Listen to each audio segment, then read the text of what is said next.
24 तारखेला मैदान होते, परवा दिवशी मैदान होते आणि त्या मैदानामध्ये सातेवाडीच्या महाराष्ट्र केसरीच्या मैदानामध्ये पंचम हिंद केसरी वेगाचा शेवट आपल्याला पळताना दिसेल. कोणासोबत पळताना दिसेल?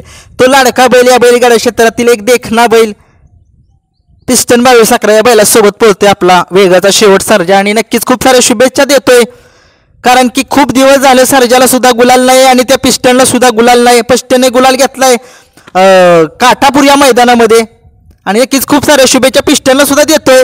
खूप दिवसांनी जोडी पळते आणि नक्कीच ही गटून जोडी पळते.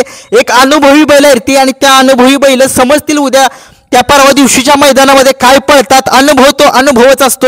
वेगाचा शेवट सर्जा हा चांगलाच पळतो आणि पिस्टन सुद्धा चांगलाच पळतो. या बैलांनी दाखवून द्यायला पाहिजे संबंध महाराष्ट्राला की ते टॉपचे बैल आहेत आणि टॉपचेच बैल राहणार. आणि नक्कीच महाराष्ट्र केसरीच्या मैदानात या बैलांनी कमाल केली पाहिजे आणि दाखवून दिले पाहिजे की या बैलांचा पळ कसा आहे. पिस्टन तळातनं खूप स्पीडनं पळतो आणि सर्जा मधनं 200 फुटात काय पळतो संबंध महाराष्ट्र त्या बैलाचा पळ बघतो. खूप फॅन आहेत या दोन्ही बैलाचे आणि नक्कीच हा पिस्टन सुद्धा गुलालामध्ये आपल्याला पाहिजे आणि नक्कीच पिस्टननं कमबॅक ही केलंच पाहिजे.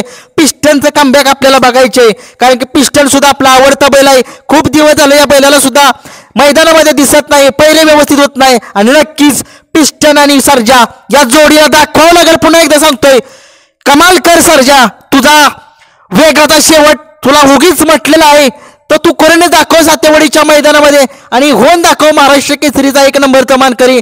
तुला नाही रोखू शकत. ज्यावेळेस तुला बैल ज्यावेळेस टॉपचा असतो ना त्यावेळेस तू प्रचंड वेगाने पळतोस आणि संबंध महाराष्ट्राला माहिती आहे तू 200 फुटात किंगच आहेस. आणि नक्कीच पिस्टनला सुद्धा तळातनं खूप स्पीड आहे आणि नक्कीच खूप साऱ्या शुभेच्छा पिस्टन आणि सर्जाला. मी एवढं ओरडून बोलतोय का तर माझी आवडती बैल आहेत ते सुद्धा नक्कीच त्यांनी गुलाल करावं त्या मैदानात. खूप साऱ्या शुभेच्छा. धन्यवाद.